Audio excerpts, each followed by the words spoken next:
Good morning. Welcome to Matthews in the Morning. Here we Coming are. to you live It's a from Monday. Crime Prevention Security Systems Studios.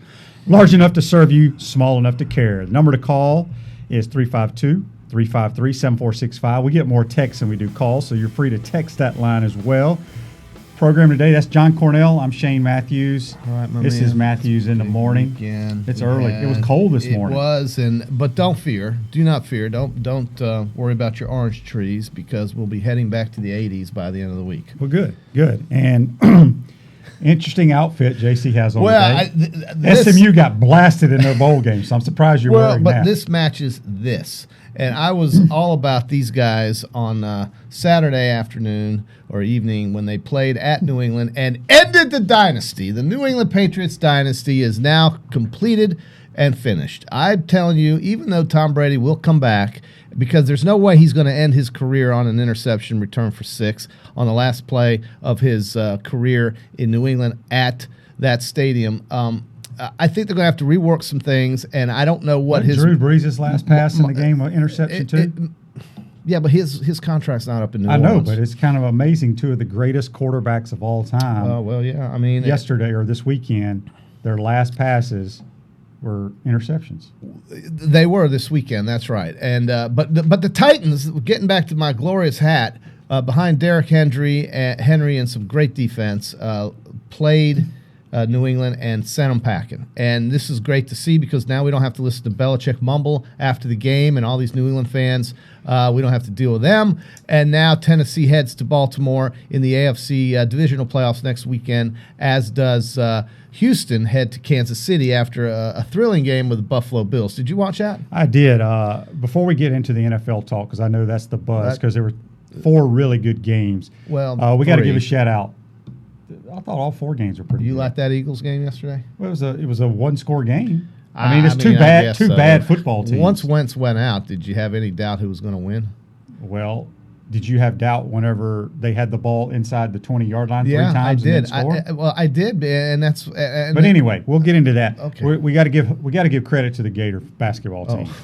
I can't tell you how many silly texts I got from people. What, really? About fire the Mike White. Obviously, these people never played sports in their life because last time I checked, you play a full game. You don't give up when you fall behind. No. And it's gotten to the point where, not even in football, it's gotten to the point where that's true. If you fall behind, fans give up. And that's not, they obviously have never played a sport in their life because you're never going to be ahead the entire time. So give credit to these kids fighting back from a 21-point deficit. It may be the greatest Florida basketball comeback I can ever remember. I will tell you what it is. It's the largest halftime deficit that's been overcome by Florida, and since they won at South Carolina in 1993 when they trailed by 18 at the half, and that was a very long time ago. They were down 14 at the half against Alabama, and Alabama had shown that they were capable of winning this game, where in the past they would come down here and pretty much get handled by Florida. Well, I told you that this is a different Alabama animal. They're one of the fastest-paced basketball teams with Nate Oates coming from Buffalo.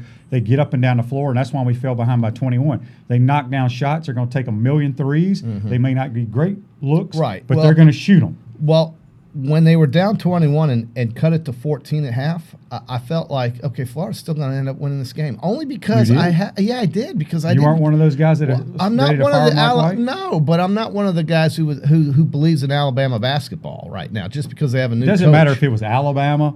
Well, I think it does. I think if Kentucky had been up by 14, they probably wouldn't have come back. But I do think that because it was an Alabama team that doesn't know how to win, they're 7-6. I know you think they're better and they're different. Maybe they will be. They're a lot better. Maybe. But the thing is that I believe that once Florida got it inside of 10, I mean, and really, let's well, just JC, they had to go to double overtime. They did, but they pretty much led in both overtimes for the most part, and good for them. I mean, good for Florida. This is a huge win, getting that first SEC win, getting ready to take that game up to South Carolina now, and they needed that because you don't want to fall to 0-2. And right now, a road game in South Carolina is going to be a tough game. Well, South Carolina's a tough basketball We'll game. talk more about them tomorrow because they play tomorrow night. Yeah. South Carolina went to Virginia, won in their building, and then lost last week at home to Stetson. So it's basketball is really weird this year. You know, I was watching some games flipping around while I was watching NFL playoffs, flipping the channels at commercials. I flipped over to North Carolina, the great North Carolina Tar Heel. One of the greatest programs in the country. Yeah. They did not score until there was 7 minutes left in the first half. That's 13 minutes without a basket. Yeah. Without anything. And you're talking about a bunch of 5 stars. I guess Roy Williams doesn't know how to coach now. I don't know what's happened to them. I mean, how can you explain it? Well, sometimes you just have ups and downs, and right now they are struggling. I've never seen North Carolina like this that I can recall. And maybe there has been a time if they had a probation or something. I don't know. I don't remember. I don't remember a team that Georgia Tech would go in there to that place and win by double digits. Yeah. So I don't know if we can expect to see North Carolina as much of a factor in that conference unless things change dramatically. I don't know. Duke won. They were impressive. Auburn's there's only 2 unbeaten teams left in the country, San Diego State and Auburn. And Auburn won a big game at Mississippi that they State. Trailed big time early and came back and won. And they won on the road in Starkville. We'll talk a little bit about what's going on in Starkville, too, later in the hour. We'll also talk about, of course, these NFL games, what's coming up next weekend as well. I've got some issues I have with college football recruiting. After we saw what happened with Joe Moorhead at Mississippi State, he's been let go now. The timing of that is odd. He's been there 2 years. We'll talk about that. But as for the basketball team, I don't know. I mean, I think I don't really know what to make out of these guys. I don't know. I mean, that first half was so bad, but then the way they kind of turned it around before the half and then took over the game in the second half, I don't know what the personality of this team is yet. I don't think anybody can tell. Well, they're young, and there's so much parity in college basketball today that this team is going to have a lot of ups and downs. They're going to make the tournament regardless of what people think, and we'll just see how it goes. I mean, it's still a lot of basketball to be played, but they're 1-0, and they're a better team than South Carolina does. I mean, they're going to win it, but we'll talk more about that tomorrow. What did I just do? You took a picture of yourself. I did.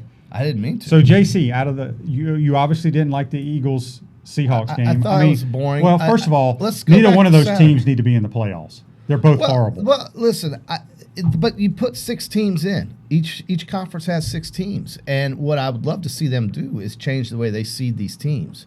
I don't know why Philadelphia had the ability to play a home game. Oh, they won the division. Well, their division was awful. And there was a year Seattle got to host a playoff game when they were 7-9. And so I don't agree with that. I think the NFL needs to change that. I think most people agree with that. But yesterday, let's go to Saturday. Let me go to Saturday first because that's what happened to Buffalo and Houston on Saturday in Houston. Did you watch any of that? I watched both games.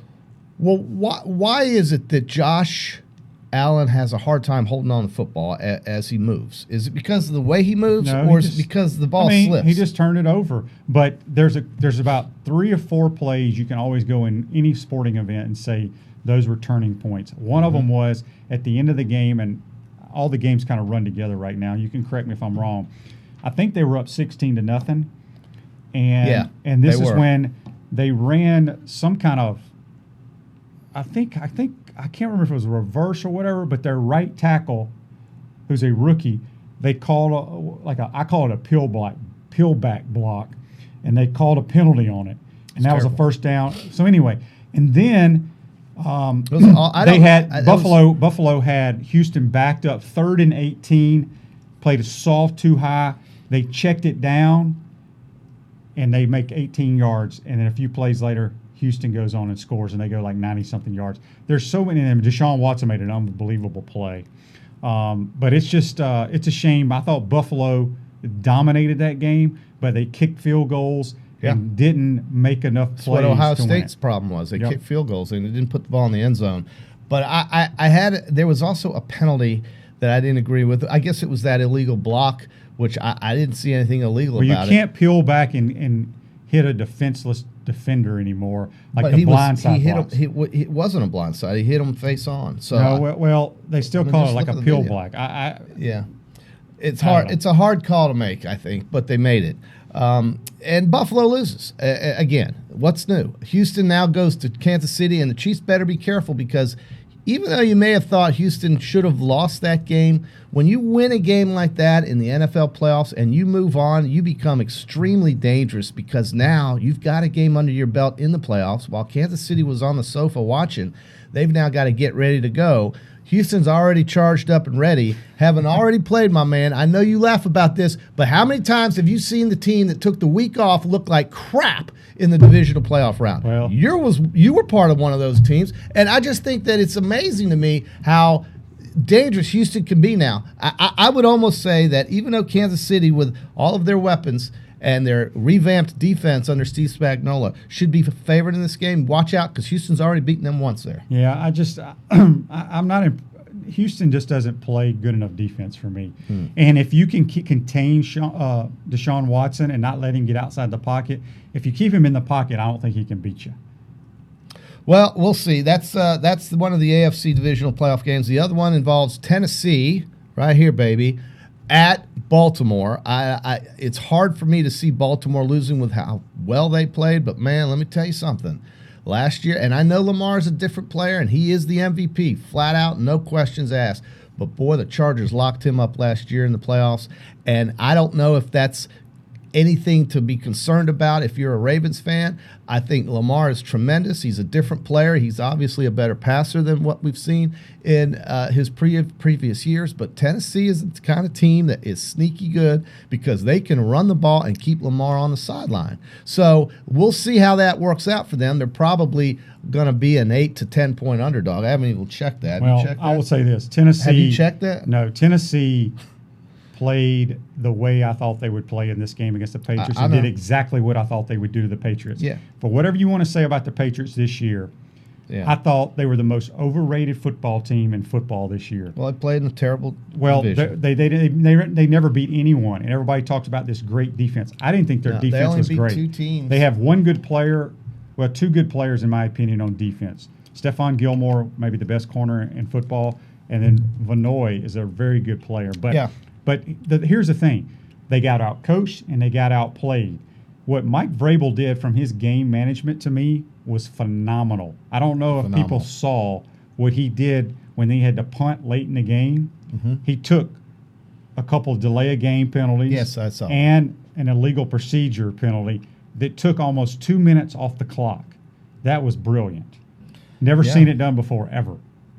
Well, I mean, listen. Belichick was over there bitching and complaining about it. But there was nothing he got outcoached. There was nothing illegal about it. No, and good for him. It also helps when you have a horse that carries the ball 34 times for almost 200 yards and averages 5.5 yards a carry. Like I told you, New England was overrated. Really good. Their defense was overrated. Their offense is garbage. Well, listen, if this is Tom Brady's last game in New England, I would be surprised. Where's he going to play, though? Yeah, I don't know. I can tell you right now, and we can come back to the show. Would you want him if you were somebody like No, I don't see any franchise. How old is he right now? 42? Yeah, 42. They're not going to give a 42-year-old contract. Not a max deal, no. No. He's either going to play for New England or he's not going to play football anymore. Yeah. I couldn't imagine. I mean, could you imagine him playing in for the Chargers or something? Yeah. I couldn't see You're that not going to give a 42-year-old guy maybe come take over your organization. No. I mean, maybe for 1 year. I mean, he would only get a 1-year contract. I mean, nobody's going to give him a 4 or 5 year contract. I think if he does move, it would only be a 1-year deal, and it would be somewhere where somebody needs an adrenaline shot into their franchise. Maybe Washington. I mean, my God, how bad is it there? So maybe a team like that would hire him for 1 year or 2 years and give him a little bit more money. I don't know why Tom Brady even cares about how much money he gets paid. It doesn't matter. He's married to a supermodel. My God, it doesn't matter where he plays, how much money. Well, there's money. It's all about money, right? No, it's not. Not with him. Why would it be? I think with him it would be about where do I have a chance to at least compete in the playoffs one more time as I head into the sunset of my career, and I think the answer is in New England. I mean, when you get to play the Jets, Bills, and Dolphins 6 times during the year in that division, I mean, maybe that division's on the upswing now with Buffalo getting better with Josh Allen and that defense. I don't know. It's Buffalo, baby.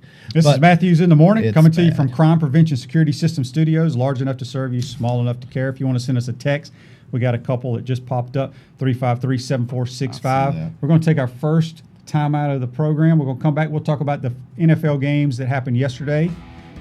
Disappointing Saints. Oh, very disappointing. Poor Saints. Poor New Orleans. We'll be right back.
Welcome back, Pot Up, with Matthews in the Morning. John Cornell, Shane Matthews, coming to you from the Crime Prevention Security System Studios. Large enough to serve you, small enough to care. We're live Monday through Friday at 8 a.m. You can call or text the show at 352-353-7465. 352-353-7465. Let's get a text message that came in from Rick saying, told you guys about those Seattle Seahawks. Listen, Rick, you were right. They won, but I tell you, when Carson Wentz goes out, I think Philly still would have won if Carson Wentz stayed in that game and played. But when you get a concussion, you're out of there. And I mean, I'm kind of glad Philly didn't win because really, do you want them going to play the Green Bay Packers in Lambeau without Carson Wentz? I mean, do you want this? Do you want to see that? Nobody wants to see that. I'll say this: I don't know. I don't know if the Eagles win with Carson Wentz because they lost by 8 without him. The Eagles. Well, that doesn't mean they're going to win. He could have thrown. He turns the ball over a lot. I know, but he scores touchdowns. When? Have you been watching them lately? He scores touchdowns. Well, when they have nobody that can score touchdowns. Did you not see their last 3 games? They scored a bunch of touchdowns. Only because of their running back. The quarterback is the reason they won the games. Nah, I disagree with that. You don't think so? I think Miles Sanders obviously is the best didn't player see on the their games. team. You didn't watch those games. So what did you think about the Saints? I thought the Saints were horrible on offense. I think it's horrible. Well, I knew the day was going to go downhill when they roll out in these white uniforms at home, all white, and they did it because they had been winning games in those uniforms. I thought that was terrible. As you know, I'm a uniform guy, as are you, and that's not what the Saints should be looking like. No, they should be in their black at home with gold pants. Well, they never wear that uniform. Listen, they should, because when they won the Super Bowl, what color were their pants? Gold. And but this nobody business about wearing the same colors and everything, I'll tell you, you don't have to think about it. All you have to do is just say, could you imagine the New England Patriots running out there in all reds? I mean, that's just stupidity. Well, I didn't know the Saints had these all whites. They've worn them like 7 times this year. with stripes down their pants. They have 2 sets of white uniforms. Well, that's awful what they wore yesterday. I knew it was a bad day, and Drew Brees played like he didn't know where he was. Well, I thought Sean Payton called a horrible game, and he may have called a horrible game as well. But for the Saints, once again, you have heartache at the end of the game. This is the second team since the Green Bay Packers. You didn't know this. I just looked it up. The second team since the Green Bay Packers back in 2013 to be at 2013, 14, and 15 to be eliminated in 3 straight postseason games on the final play of the game.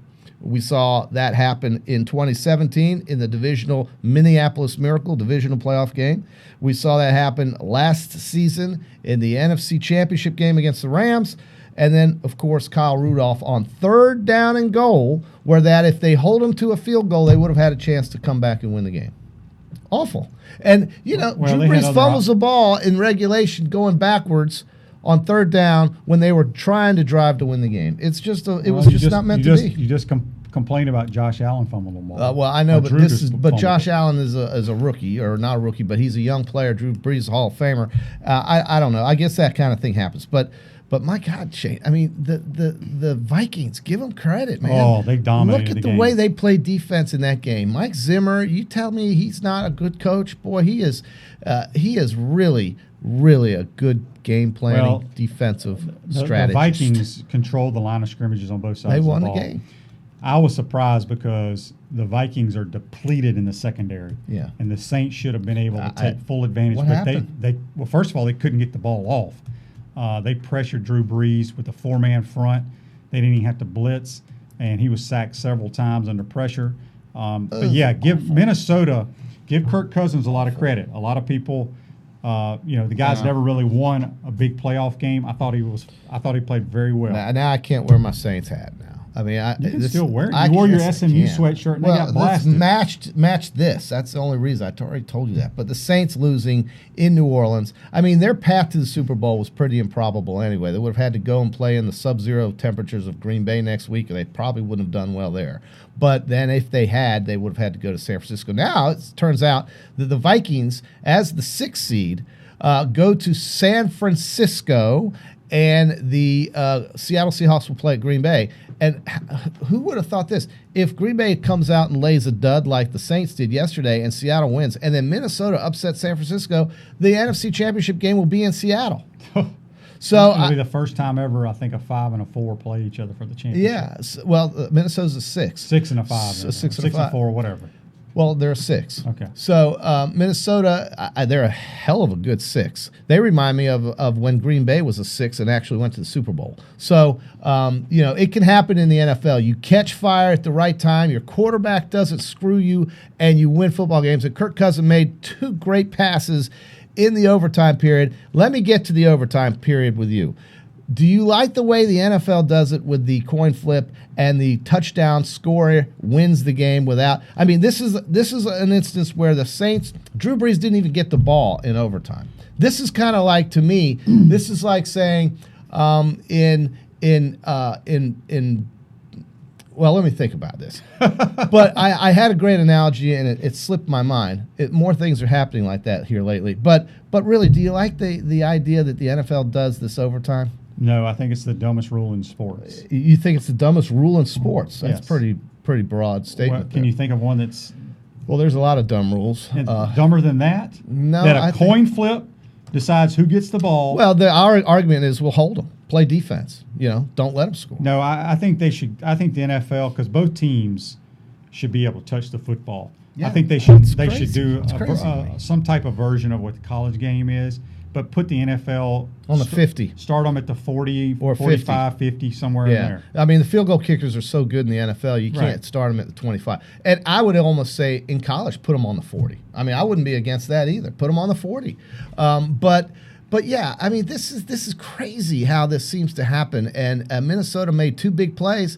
And there was nothing New Orleans could do about it. Those were just great passes to Thielen and a great play to Rudolph in the end zone on single coverage against a guy a foot shorter than he was. So I don't know. I think the Saints just lost it on the coin flip. I mean, here we go. Was there any doubt that the Saints were going to lose that coin flip? No. And was there any doubt that once they lost that coin flip that the Saints were going to lose that game? No. So, I mean, Minnesota wins. Well, Saints don't even get the football. But I will say this. When Drew Brees had the ball driving there at the end, I thought they were going to win the football game. I did too, and then he dropped it. But then he also what series? When? Oh, it was before halftime when he threw a silly interception down the middle of the field. He didn't play well. No, it was a bad game. I mean, this was a team that was coming in hot too. I mean, I thought, look, they were a 7.5 point, 8 point favorite in that game. everybody was on the Saints. I mean, the whole world lost their money, their lunch money yesterday on the Saints. And the Vikings, to their credit, threw the defense up there, put it down, and head to San Francisco. Garoppolo better be careful, because if Minnesota's healthy with Dalvin Cook, if Minnesota's healthy with Diggs, and Kirk Cousins isn't throwing 4 interceptions, I think they're just as dangerous as anybody because of the way they play defense, even with a depleted backfield. No, I think whoever wins this, well, I shouldn't say that, because the Packers have been playing really good defense this year. Yeah, the Packers have a much better team than when McCarthy was there. I think Minnesota's going to give San Fran some issues. If you want to send us a text, we just received a text. The number is 353-7465. This is from George from Ormond Beach. Do y'all think Tom Brady will be back with the Patriots? We kind of addressed that earlier. Well, my personal opinion is either plays for the Patriots or he doesn't play football next year. Yeah, and I don't know why he would go play at a place like Washington or why he would go play at a place like Carolina. I don't really know why he would do that for 1 year or 2 years. We saw Emmitt Smith go to the Cardinals. Remember that? You didn't know that. Did you remember that? I do remember that. Yeah, JC. and how much was there to remember about it? Nothing. Right. So I'm not trying to equate the two, but it's an idea that the point is that these Hall of Fame players, and their time runs out where they go into the Hall of Fame with that jersey, and their time runs out with that team, they just go and kind of drift off into the sunset with some other team. I can't imagine him doing that. Why would he do that? The only way Tom Brady will go to a different franchise is if he sits down. Obviously, he will sit down and talk with them, but he won't stand. No, they have to. They're going to have the pieces in place to make a run. Yeah. You know what I'm saying? Yeah, I mean, he's not going to go through 16 games and not be a contender, right? Right. I mean, let's just this. But who would need him? Who would give him a contract to start? It could be similar. I can only think of teams like Washington and Miami and Carolina. Maybe the Oakland Raiders. Well, I guess Derek Carr is up for renewal. But what I'm saying is it's going to have to be one of these deals where your team, like the New York Yankees, actually goes out and throws money at them, and they because they got the highest priced team out there. Or the NBA, the NBA free agents now, they put these teams together to go win right now. It's going to have to. It's hard to do that in the NFL. Yeah. So it's got to be a place that already has 2 stud wideouts, a great tailback, a good offensive line. I don't know who's out there. I don't know who that is either. The Vegas Raiders, that would be interesting because I don't know if Derek Carr. I think his contract is also up for renegotiation right now. So I don't know if. I just threw that team out there. Well, no, but it's made sense. Believe it or not, you didn't even know it made sense when you said it. You just said it. Yeah. I mean, and they're going to Las Vegas, so there would be buzz, right? New stadium, Las Vegas, new market for Tom Brady. But another text here from Fred. He didn't tell us where he's from. Who do you think will be the Cowboys' next coach? I know we got some texts about that last week. Wow.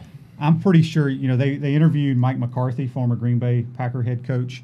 They interviewed Marvin Lewis. I played for Marvis. They talk about they want a guy that's had some success, has a lot of experience. Well, Marvin's had none. Right. So I Mike guess McCarthy has. I think Mike McCarthy is going to be the next head coach. I do.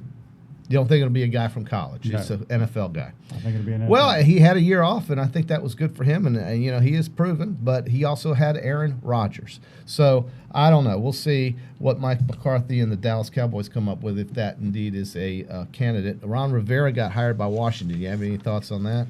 I think he was a teammate of mine my rookie year. I think he's an outstanding player. He was a good player.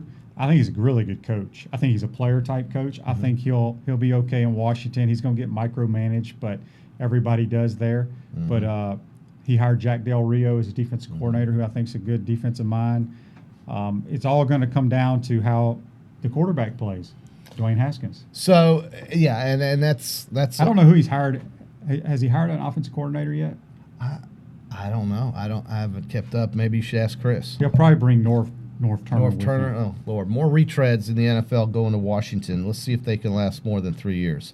One guy who did not last 3 years was Mississippi State's Joe Moorhead, who was relieved of his responsibilities at Mississippi State. After 2 years where he went 8-4 and 6-7, after their awful bowl performance against Louisville, the Mississippi State Bulldogs are moving on from Joe Moorhead 2 years in. John Cohen, the athletic director there, brought him in 2 years ago to try to keep that offense going once Dan Mullen left, and they went 8-4 with Nick Fitzgerald. And then last year, or this past season, 6-7, and he's out the door. I mean, is that a little bit too fast? I mean, No. what's the so you agree with that firing? Yes. So I mean, I would say that was a questionable hire to begin with. I don't know why they hired him, but I tried to put it together by saying, well, maybe because he was an offensive mind at Penn State and they did really good things at Penn State. I don't know. But he didn't fit in at Mississippi State. Billy Napier was a guy who they said would be their guy, and Billy Napier basically took himself out of the running by saying he was not a candidate. So where do the Mississippi State Bulldogs turn next? Well, we'll see. I'm not 100% convinced Billy Napier is out of the mix. He plays tonight. Tonight's the last bowl Yes, game, which will be LendingTree.com. in Mobile. Why Is is it the in Mobile? It's the Mobile, Lad People Stadium. We should go. No.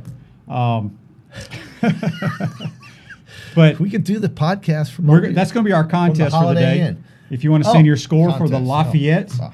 who are they playing? Oh, Miami, They're Ohio, playing and Miami. Louisiana Lafayette play tonight. My The last God. bowl game before the national title game. Which So, is 1 week from tonight. Yes, I'm excited. I got to tell you, though, QB, I almost think it should be tonight. I don't know. Will you think we should wait another week for this? I guess it doesn't matter. There'll be healthy teams, and they'll be playing, and it'll all be all we talk about over the weekend, along with the NFL playoffs. Okay, well, back to the question you asked. Well, me. it was a good question. Yes, so I still think Billy Napier is their number one choice. But he's not going. Okay. How do you know that? Because he said he wasn't. Okay, how many coaches have said they're not going to go somewhere, and then after their bowl game, they're there? I guess, but Okay. I don't believe it. Well, maybe not. But Todd Grantham could be a choice. Nope.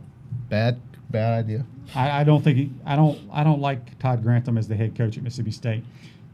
Butch Davis. Gene Chizik is a good name to He's remember. a name that they threw out there from the SEC Network, former Auburn coach. How about Butch Davis? That wouldn't be a bad Did one. a great job at FIU, knows how to coach. I think Butch Davis makes a lot of sense. They even threw out Butch Jones.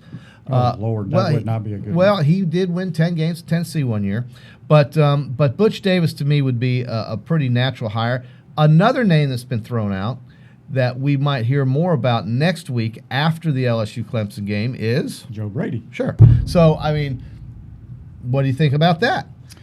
Well, I have no problem with Joe Brady being a head coach. He's going to have to overhaul that entire offense there. They don't have a quarterback there that can run what he wants. Well, yeah. Now, a bigger issue to me also would be the rules that these kids have to live by who signed on early signing day, With which is Mississippi another State. reason why I don't like early signing day.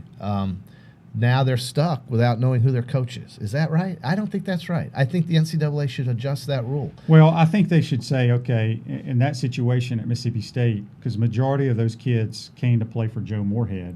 Right. And then the school let them go. So, I mean, why are they binded? Right, I agree with So that. I don't think that's right. Now, listen, these coaches can do what these coaches want to do. We all know that coaching in football is one of the most lucrative and free jobs you'll ever have. It's a lot of pressure, but really you're talking about coaching kids. You're not talking about transplanting organs. And it's a big deal. Sure, you make a lot of money and there's pressure to win, but let's face it, they have the advantage in everything. They have the advantage in their contracts. They have the advantage in what they can and can't do when it comes to leaving to another job. What if Joe Moorhead had done well at Mississippi State, signed 24 kids, and then, all of a sudden the Washington Redskins call him up and say, be our coach and we'll double your salary. He's going to go. Mm-hmm. So it doesn't seem right for these kids. And there should be some non-binding stipulations that are allowable, or just get rid of the early signing period. Why do we have to have an early signing period? What's the point? I know the coaches like it, but why? They're preparing for their bowl game, first of all. They are getting their kids ready that they are on the roster to play a football game. Why are they being asked to go sign 24 kids? So I don't know. I think if you keep it like it was, you can still have the same kind of recruiting success, and we've done it for years before this. So to me, I think the early signing period sucks, but the binding nature of it is worse. Yeah, I think they need to have some type of. These kids have no idea who their coach is going to be, and they sign national letters of intent, and they have to stay. Especially, what if Mississippi State goes out and signs the coach from Army? Right. to come run the wishbone. Jeff Monken. He's going to come in there and run the wishbone. And this quarterback who signed out of Louisiana is a drop-back passer that Joe Moorhead swore was going to make it to the NFL because of his system. And now he has no idea what to do with himself. I agree with It's that. I think horrible. they do need to change that. You know, since Nick Saban arrived in Tuscaloosa, QB, in January of 2007, this was the anniversary weekend of that hire. Did you of course. celebrate? All Alabama graduates did. There have been, take a guess, how many coaches have been at other SEC member institutions since Nick Saban was hired back in 2007? 15. Well, you can multiply that by 3. Oh, wow. 44 40 different head coaches? coaches since 2007 at other SEC member institutions. That was a bad guess on my part because it's been, 19 years? Well, no, 2019 to that's just 12 Oh, I years. thought you said what year did he go? Oh, no, I played for him in 2006. Yeah. So 12 years. Yeah. So 12 years, we've had 44 other head coaches named in the SEC since Nick got to Alabama. I love the way they finished that game with Michigan. I love the fact they went 11-2, and we don't have to listen to Big Ten fans. There's a big day today for Alabama fans. Tua makes his decision. It is, and he's going to stay. And I think he's you know why he's staying is because Nick Saban's going to be at the press conference. Well, that's why I said, I mean, if he was leaving, I think Nick would be there, but he would be standing in the back. I mean, he would still be there, though, QB. I mean, I don't think you're going to throw your guy up there and just not show up for the press conference. He's one of the most important players they've had in the last 3 or 4 years, and certainly he is going to come back now, and Alabama's going to have an overabundance of quarterbacks. They're going to have 4 guys that could be playing quarterback, 3 of whom could probably start at other schools in this conference and around the country. When you consider the kid that's coming in from California is probably the highest touted quarterback in the country, Bryce Young. You've got Matt Jones, who really, really did a good job serving as a backup to Tua once he got hurt. And then they've Tua's little brother, who you say isn't that good, but I don't know how good he is because he doesn't play, or hasn't played. So I just don't think he'll But think ever about play. that: 4 quarterbacks now at Alabama. I mean, is this going to change that kid's mind in California, or did he already sign on early signing I don't day? follow your recruiting. I don't either. I just look at the results and see who they got and celebrate all the 5 stars. But and here's 4 another stars. thing. I should know that. Here's one I thing. should know about, that. Here's one thing about this kid from California.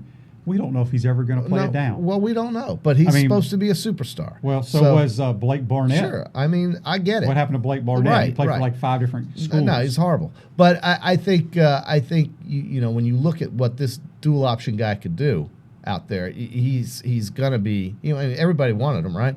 So I don't know. Mac Jones, look at how he played for Alabama with 3 or 4 great wide receivers, one of whom is already announced to the NFL. I haven't heard from Henry Ruggs or any of the other receivers they had at Alabama. I think it's just another instance where you have all these great players, and if one or 2 of them leave, that's fine. You fill in with someone else. Yep. And speaking of recruiting, the Gators picked up a big I was gonna say time that. wide receiver, Xavier Henderson, the brother of C.J. Henderson. Yeah, He, that wasn't a surprise. He right? turned down the mighty Crimson Tide. Turned and down a Clemson. bunch of schools. Yeah, Clemson, Yeah, Alabama, I mean, Georgia. and why wouldn't he? His brother goes to Florida. His Not brother's anymore. What? His brother left. I know, but he went to Florida. Right. And it was That doesn't mean anything. Well, I think it Dalvin helps. Cook played at Florida State. His little brother went to Georgia. Well, that's true, but Ridley, his brother played at That's true, he Alabama. went to His brother Georgia. went to Georgia. So your theory is ridiculous. in those examples, maybe. But don't you think it helps to have Tua's brother went to Alabama, But so I don't think Tua's brother's ever going to play. well, you don't know. Just mark my word. Okay. Well, it's going to be interesting to find out what he does today, but I think it's pretty obvious he's going to stay. He has to stay because of his durability issues.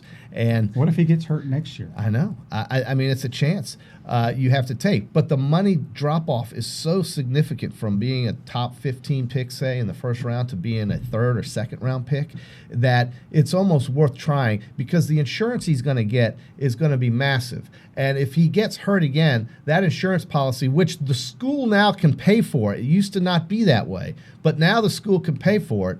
Alabama's going to throw a massive premium to protect him up to 7 to 8 figures, probably 8 figures. So that only way his real risk of not being able to be a top draft pick is if he either plays awful, which we know that probably won't happen, or his injury is re-aggravated and he is shown not to be durable enough to play in the NFL, which I don't know what the writers in the insurance policy offer for that, or a debilitating injury that just basically ends his career, which it could happen. It would be interesting to know what kind of policy he can get now with this hip dislocation injury. It's called very expensive. Yeah. But guess who can take care of that? Your athletic program. Well, so the school is going to take care of that premium, and it is only for 1 year. So it's not going to be like some massive life insurance policy like you have, but it's going to be it's going to be a 1 year deal where they're going to throw out probably a 6-figure premium and say, guess what? You're protected now. Go play your ass off and win a championship for Alabama and become a top 5 pick in the next year's draft. I had a policy my senior year. Yeah. Did you have to pay for it? Yeah. You did. See, that's not the case anymore. But the problem is I paid for it and I didn't even get drafted. I know. Well, you were protecting yourself, taking the responsible avenues that you needed to take. 8:40 is our time. You can text us or call 352-353-7465. It's Matthews in the Morning, Pot Up with Matthews in the Morning, JC. Monday through Fridays at 8 o'clock. Crime Prevention Security Systems Studios. Large enough to serve you, small enough to care. There you go. We'll be right back.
Welcome back. Pot Up, Matthews in the Morning. John Cornell, Shane Matthews, Monday through Friday, 8 a.m. to 9. We're coming to you from Crime Prevention Security Systems Studios, large enough to serve you, small enough to care. All right, we've got a text message from Richard in Gainesville. Upcoming NFL divisional playoff games have some really special players still alive playing for a Super Bowl. Of the quarterbacks who are still alive, says Richard, which one would you want to run a 2-minute offense to win the game for you? And now, of course, he's probably talking about the Green Bay guy, the San Francisco guy, the Seattle guy, the Baltimore guy. I mean, the Houston guy. It's easy for me. Okay. Well, that's two guys. But he only wants one. Well, you can't play two quarterbacks in an offense, QB, unless you line one up out in the slot. I can alternate every play. Okay. Gosh, it's between Aaron Rodgers and Pat Mahomes. I've said if I was going to start a franchise and I had to choose any quarterback, but that wasn't his Patrick question. Mahomes is my guy, and right. I want him running my 2-minute system. Okay. I think he's just he's a better, younger version of Aaron Rodgers of what he used to be. I'm gonna go with Pat Mahomes. Pat Mahomes. Now, Russell Wilson is also in that list. I want Pat Mahomes. Jimmy Garoppolo, but you went with Pat Mahomes. Kansas City Chiefs, they will be playing the Houston Texans. I think that game's on Saturday. I'm not sure exactly. I don't have it in front of me. But good question. Thank you for texting us, Richard. You can also... Who would you go with? Well, I would go with probably... how can you not go with Aaron Rodgers, right? And I agree with you on Pat Mahomes, but Aaron Rodgers... I don't know. For whatever reason, I think Aaron Rodgers... Obviously, he's one of the greatest quarterbacks to ever play the game. His release is phenomenal. But it just seems like, and I haven't watched a lot of Green Bay Packer games this year, I feel like they've been winning with their defense. Well, this year, yeah. And I will. And that's why I'm going to lean towards But how many Pat times, Mahomes. we saw him throw a Hail Mary to beat Detroit. We saw him do so many great things. Hail Mary that's true. It's just throwing it up there. But you also have to look at Russell Wilson, too. I mean, this guy, how many games has this guy won late in the fourth quarter? It's a great question. It's hard to answer, though, because, Deshaun Watson's a super player. Jimmy Garoppolo's a super player. Look what Kirk Cousins did on Sunday. But I agree with Pat. But I would just go with Aaron just because he's done it. Yeah. So, but it's a good, interesting question. We've got a couple things coming up this week. A lot of things going on basketball wise with the Gator basketball team traveling to South Carolina, coming off a huge comeback win over Alabama in the O'Connell Center. We'll talk about that much more in depth tomorrow. We'll probably get your guy on there if you want to get him on there. Depends Depends on their travel. Well, they're traveling today, but with their shoot around, all that kind of stuff. It's Matthews in the morning though, so maybe he can get him up out of that slumber in the morning to contribute. And we always love listening to Chris Harry and what he has to add for our show here.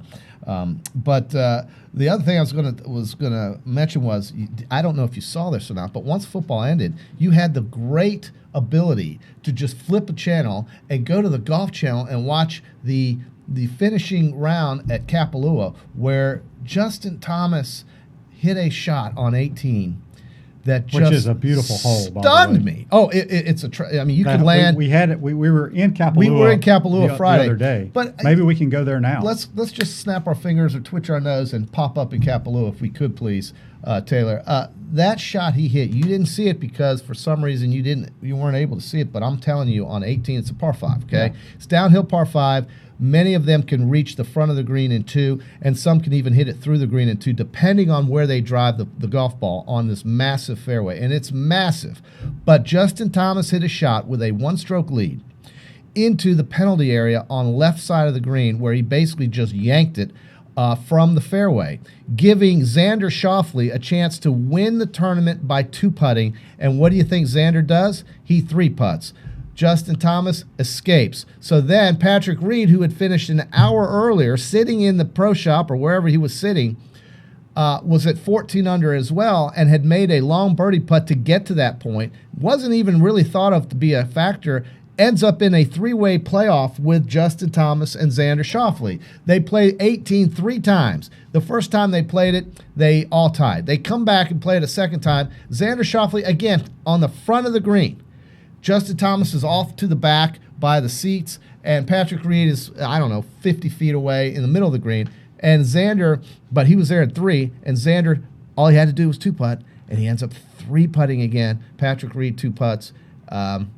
Actually, Patrick Reed birdied, and then Justin Thomas got up and down out of a terrible lie near a grandstand on those greens to get up and down.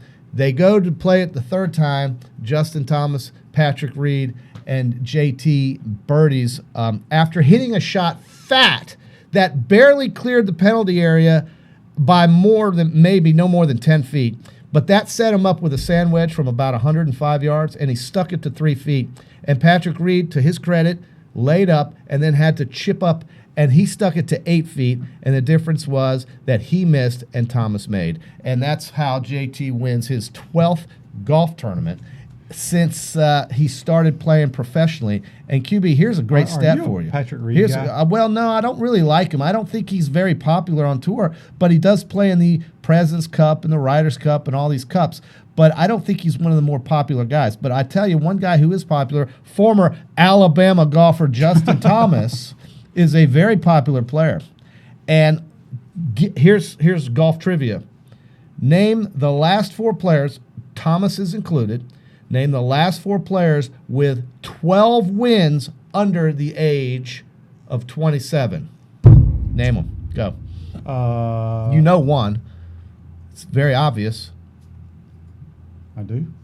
I'm trying to think under Tiger. Tiger, good. Okay, now who are the other two?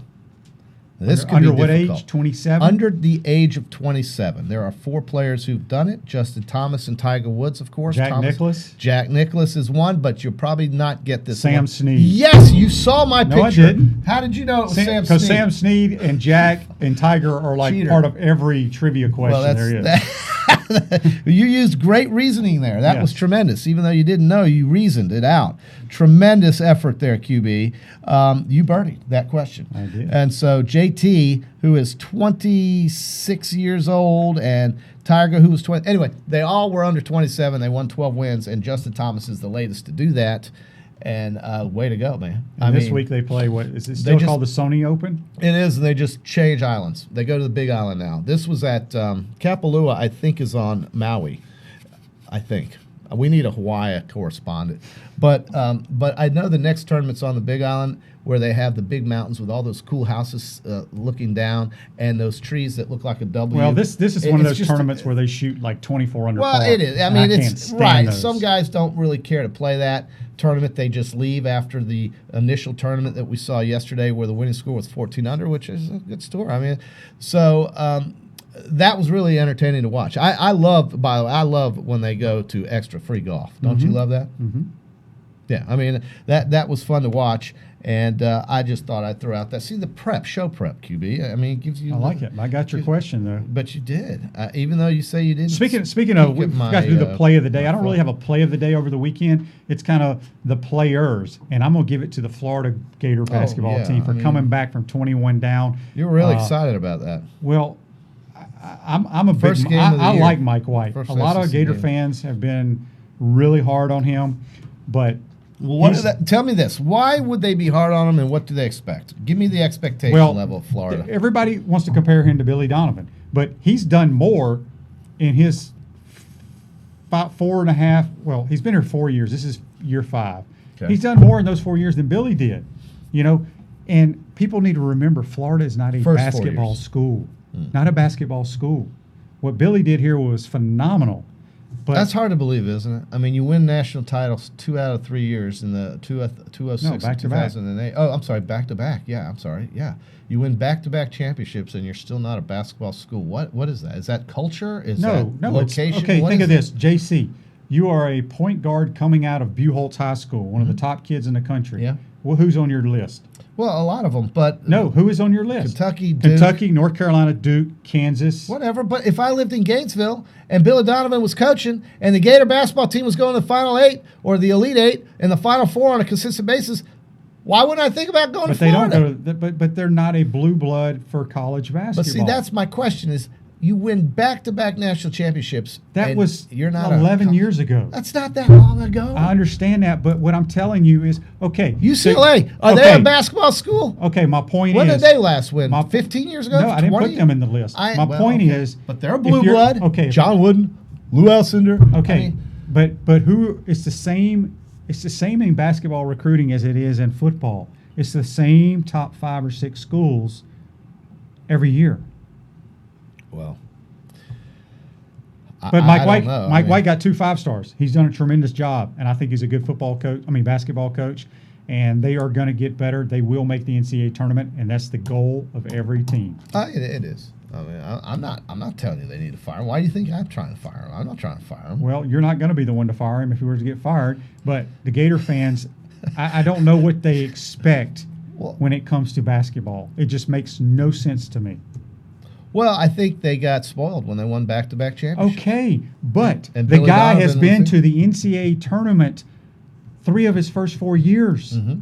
That's the goal. I get it. But I think they want more than just showing up. You know, St. Bonaventure gets to the NCAA tournament.